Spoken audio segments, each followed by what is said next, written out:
Swayam Prabha. Digital India. Educated India.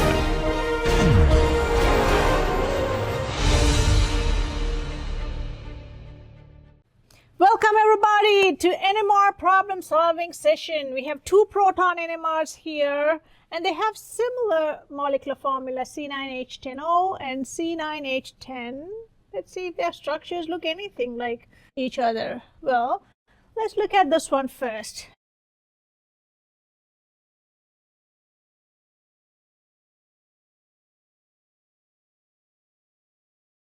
As always, we should tabulate the data and let's put that in and then we're off to a good start.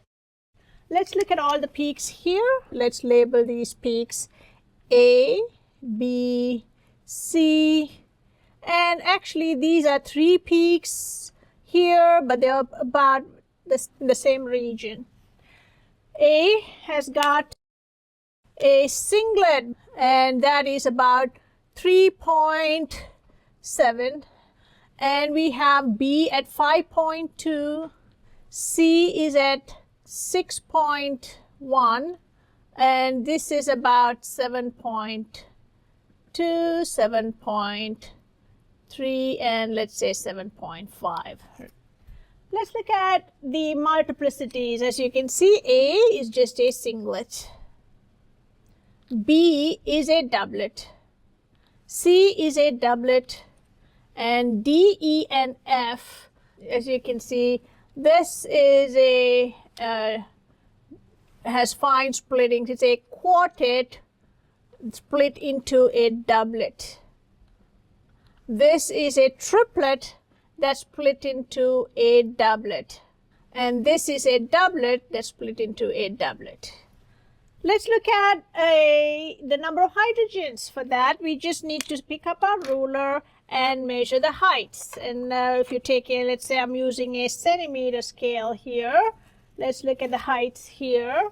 And this is about 6, 2, 2, 2, 4, and 4.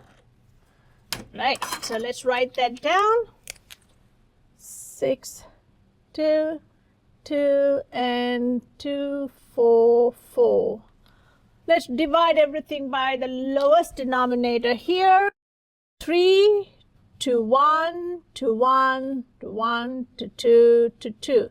If you add this up, that's going to be 10 hydrogens, and that's what we have in the formula. So it works out perfectly here.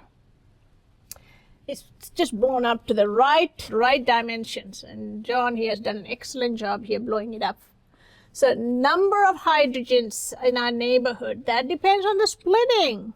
N plus 1 should equal the multiplicity. N plus 1 here is a singlet, which is actually 1. So therefore N is going to be 0, no neighboring hydrogens. There are 3 hydrogens with no neighbors. So you would think it's like a methyl group that has no neighboring hydrogens. This is going to be 1 hydrogen. It's a doublet, is 2, so therefore N is 1. And here's the same thing, N plus 1 is 2, N is 1. Now there are some numbers that are printed on here that you probably cannot see. So I'm going to write those numbers down. So I'm going to label these numbers, let's say X, Y, and let's say M, N. So let's look at the fine splitting here on B and C, the peaks over here. So B and C have some numbers. Typically when you want to find coupling constants, you have to find the gap between those peaks. So over here, these are blown up for you. And let's look at the distance between this. You can find the distance by taking these numbers and subtracting them. These numbers tell you the frequency at which that proton is resonating. And it's also telling you the coupling between those two. So let's take, for example, your peak at B 5.2. Let's look at that. So at 5.2 ppm, what would be the frequency? We know that delta here is 5.2. So therefore, delta is just the frequency observed or minus the frequency of the TMS, minus reference, and that's always set to 0, over frequency of the machine, operating frequency of the machine. I'm just going to put machine here. And this is going to be times 10 to the 6. And so we'll take that 1 over 10 to the 6, and then we call that ppm. So if you take the delta and multiply it by the machine frequency, you would get the frequency of that peak. So basically you can take 5.2, and this is run on a 300 megahertz instrument. So each one of this would be 300 hertz. So that times 300 hertz is going to be 1560 hertz. So that is the ppm of that peak. It's a doublet. What is the gap between those two? So if you subtract those numbers, that would give you the gap. So let's say B was a peak and there was absolutely no hydrogens next to it. It would have been a singlet at 1560. No neighboring hydrogens. However, since we have a doublet here, let's look at the gap between these two, which is what we call the coupling constant.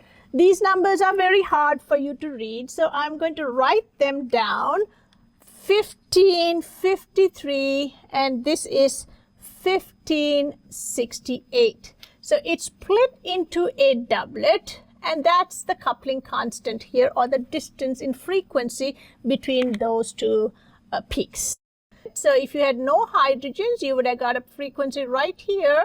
However, it is now split into a doublet, so we can find out the distance. So the J, which is what we call coupling constant here, this is coupled to C, as you can see, doublet, and that's a doublet, and just say that JBC is going to be 1568 hertz minus 1553 hertz, and that would be 15 hertz. Now we could also see, the coupling here for the C, and see if it is B is coupled to C, the coupling constants for both should be about the same. So in that, it just means if it's 15 hertz, it's about 7.5 hertz deviated here and another 7.5 deviated here. Both together would give you 15 hertz coupling constant. Let's look at C, the peak at C. That is at 6.1. So therefore, in terms of frequency, that is going to be 6.1 times 300 hertz, and that is going to be 1830 hertz. Okay, so that's if you didn't have any hydrogens next door, you would have gotten a single peak here, no hydrogens, at 1830 hertz. But you know that that is not the case. You have a doublet.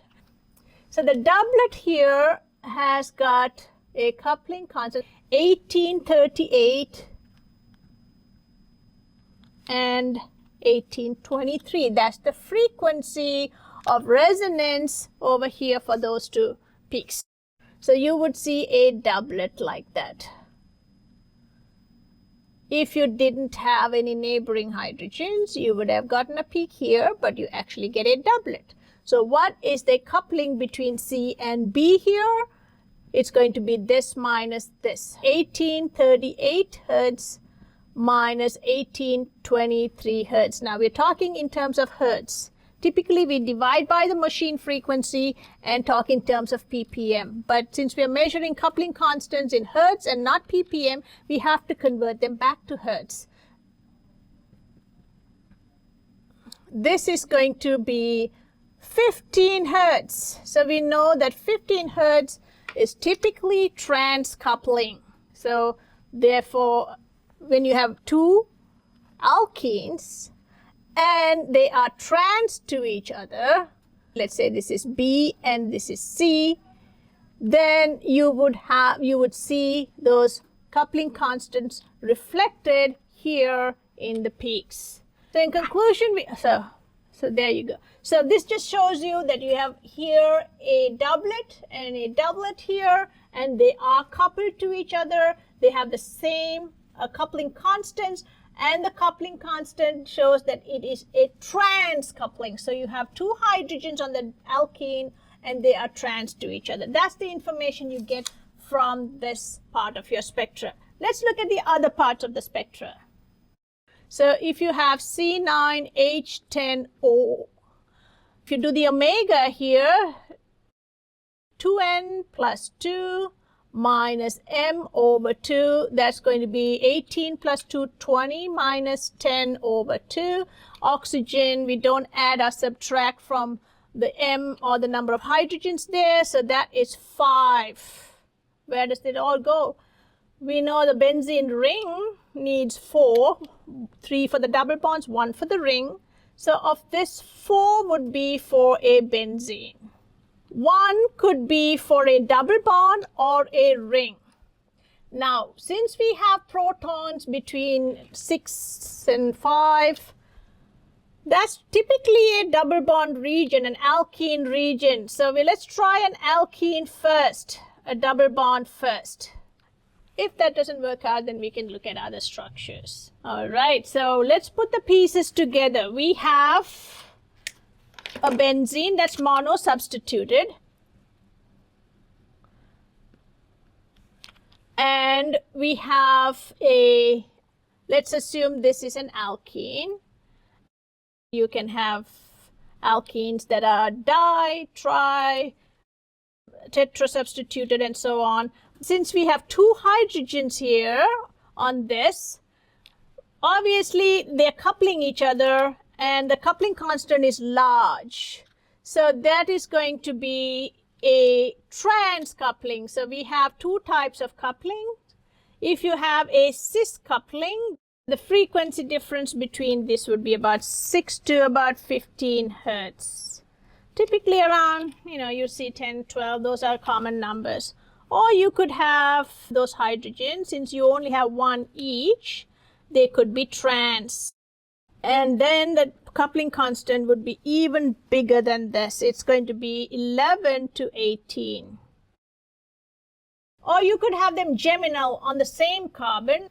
That would give you a J, let's say this is AB here. Gem is going to be 4 to 10 hertz. So this is in the range of a trans coupling. So we know we have a trans alkene coupling constants.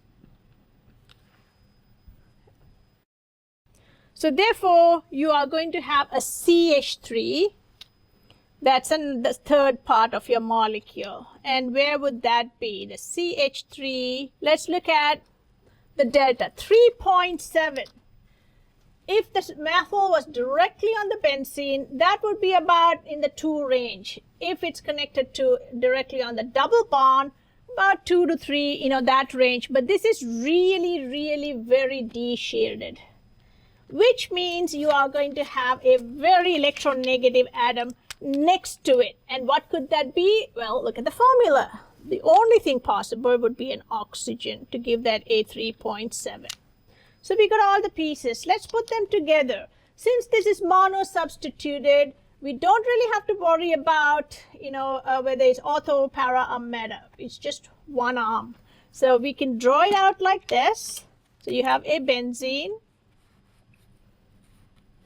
You can have a double bond connecting that, and that double bond is a trans. If you attach a benzene to the methoxy, well, there's no place to put your alkene because methoxy is a terminal group. It's a cap. You can't really put anything beyond this because you already have 4 things on it.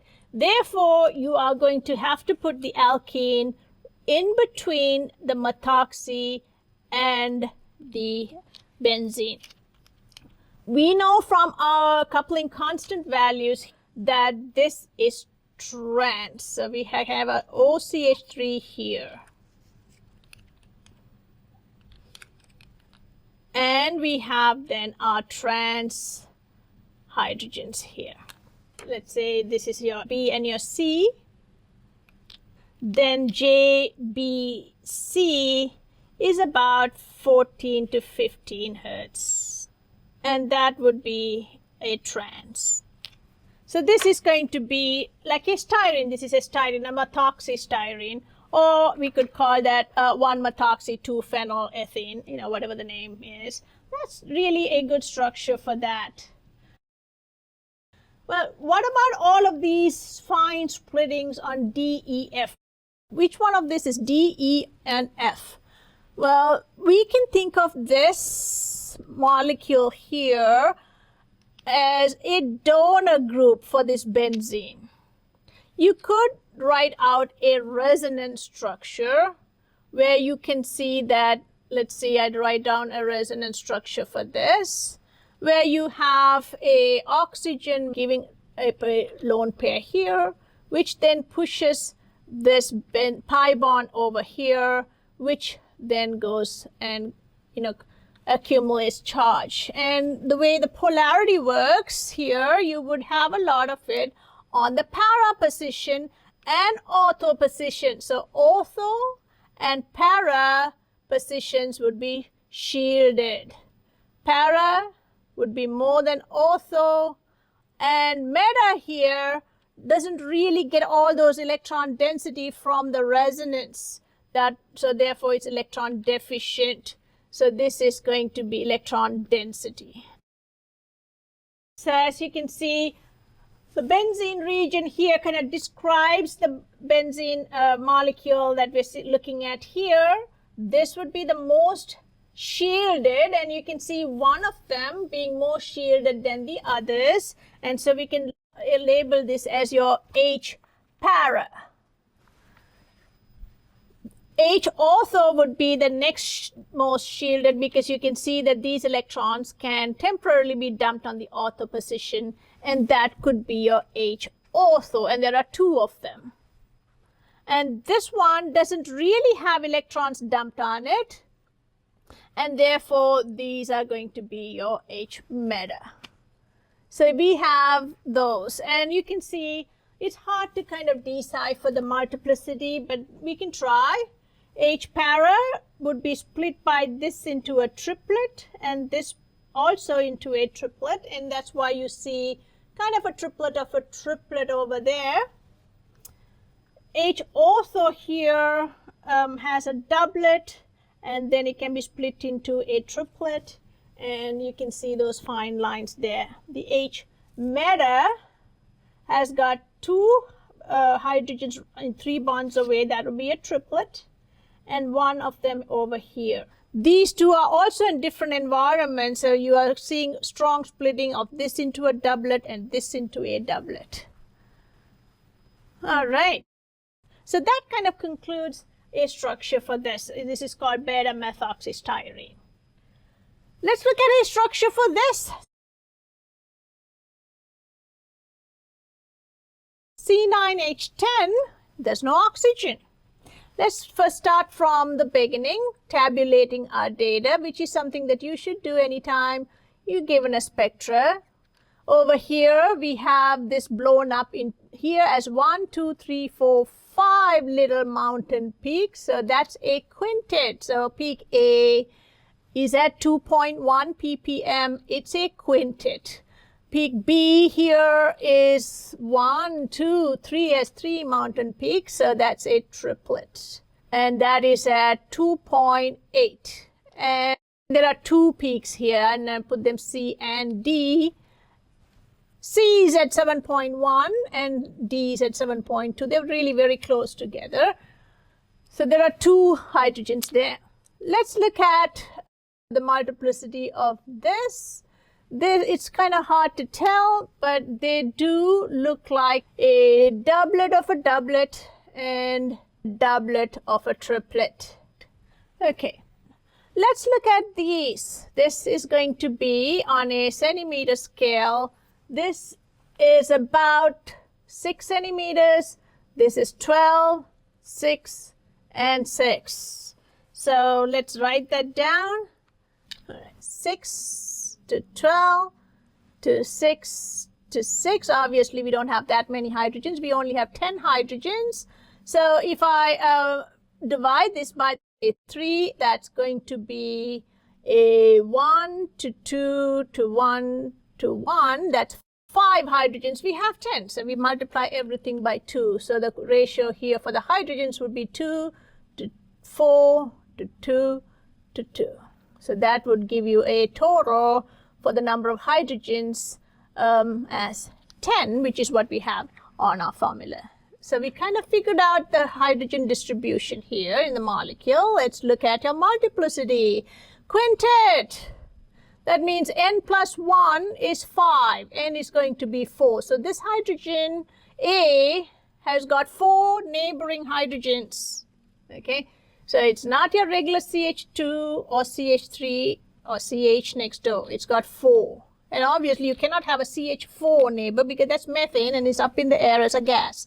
So the maximum you can put on a carbon that's in a molecule is 3, which is a methyl. B is going to be a triplet. So n plus 1 is 3. N is going to be 2.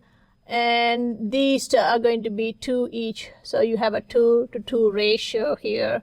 There's some symmetry in the molecule. Let's find out the omega, IHD, index of hydrogen deficiency. We did that over here, and the oxygen really doesn't affect the IHD. So we know that's 5, and we see peaks in the 7 region. Good guess here would be 4 for the benzene, and we have 1 left over. Usually the possibilities are alkenes or rings, 1 ring or 1 alkene or double bond. Now, if we did have an alkene, there's no sign of it on the NMR. There are no protons between like 5 and 6.5. So there are no hydrogens on the alkene. Well, let's try figuring this out now. So we have literally put the pieces together up until now. We have a benzene ring. The benzene ring is symmetric and it substituted 2 hydrogens and 2 hydrogens. So here there are 2 possibilities for that. You could either have a substitution pattern for like this, that's symmetric, which would make these HAs and these HBs. Or you could have a benzene like this, where you would have these being HAs and these being HBs, assuming that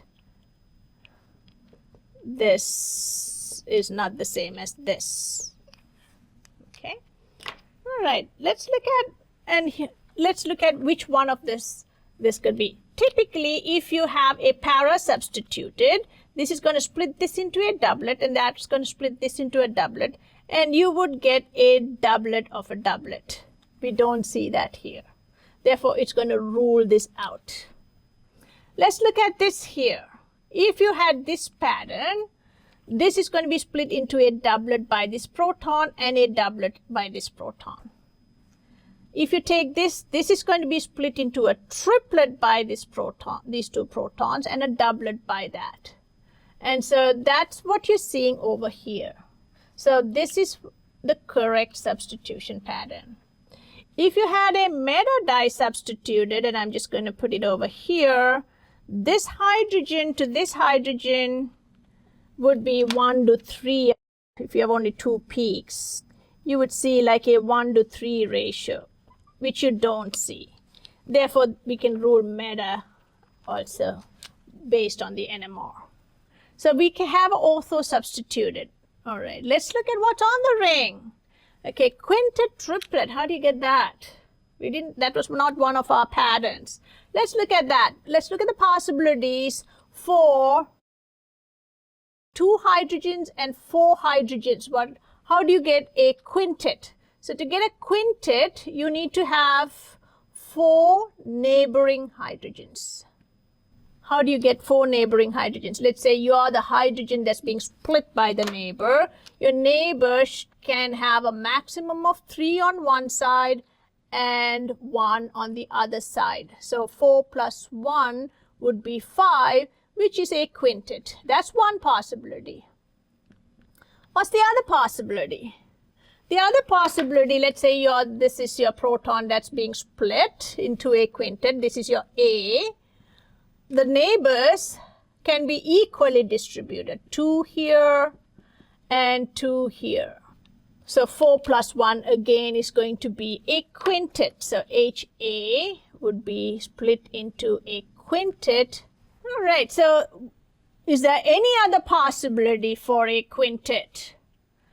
Those are the only 2 possibilities. Let's look at the spectra. It's very symmetric.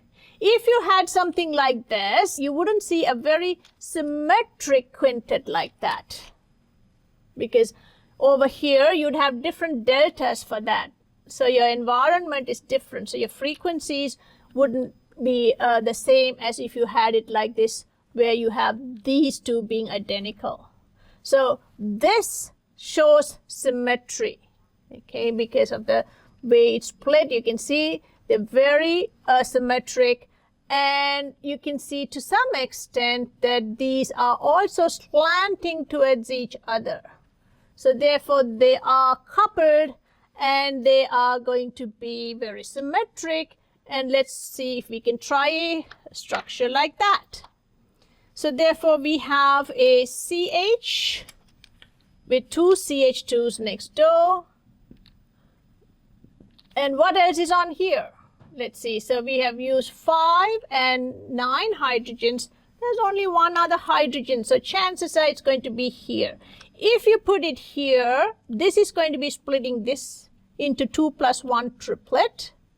It's going to split this into a triplet. And these 4 are going to split this into a quintet, which works out perfectly for our structure. There are no oxygens or heteroatoms. So we know that these 2 just hook on or connect to that. So putting this plus this together, we are going to get a structure where you have your quintet,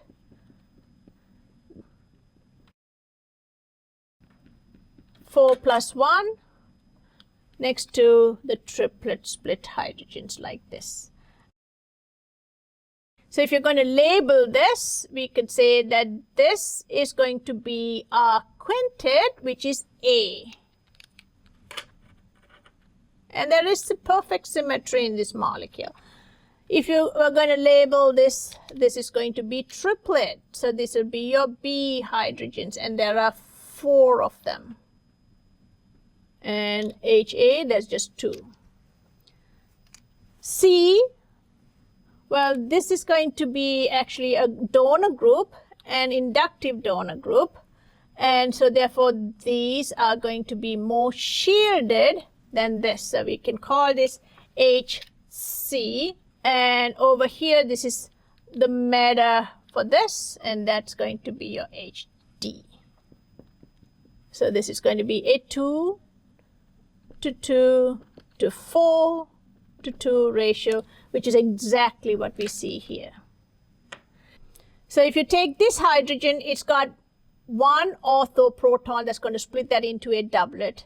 And it's looking at a meta proton here, 4 carbons away. So that's going to split that into another doublet. And that is what you see here. If you take HD, well, that's got 2 protons next door. That's going to split that into a triplet. And you will see some fine lines splitting that into a doublet by HC. In summary, if you have 2 formulae, let's say, that are very similar, the structures can be very different. So you cannot predict anything about the exact structure of a molecule just from the formula. You could predict the exact structure only through NMR. Another important thing to have in mind are the regions of the spectra. In 7, 8 region would be typically benzylic protons. The 5, 6 region typically would be the alkene or vinyl protons. The 3, 4 region are usually alkyl groups connected to very electron withdrawing groups. And here we don't have anything that's just typical like an alkyl group. that's next to other alkyl groups. So that also is a very important information to help you kind of lay out the backbone of the molecule. Splitting patterns are really important. You have to really pay attention. Also, symmetry is important, and all of these combined would really help you get an exact structure for your molecule. So that's why NMR is so valuable. All right, I'll talk to you soon. If you have any questions, please don't hesitate to ask me. Bye.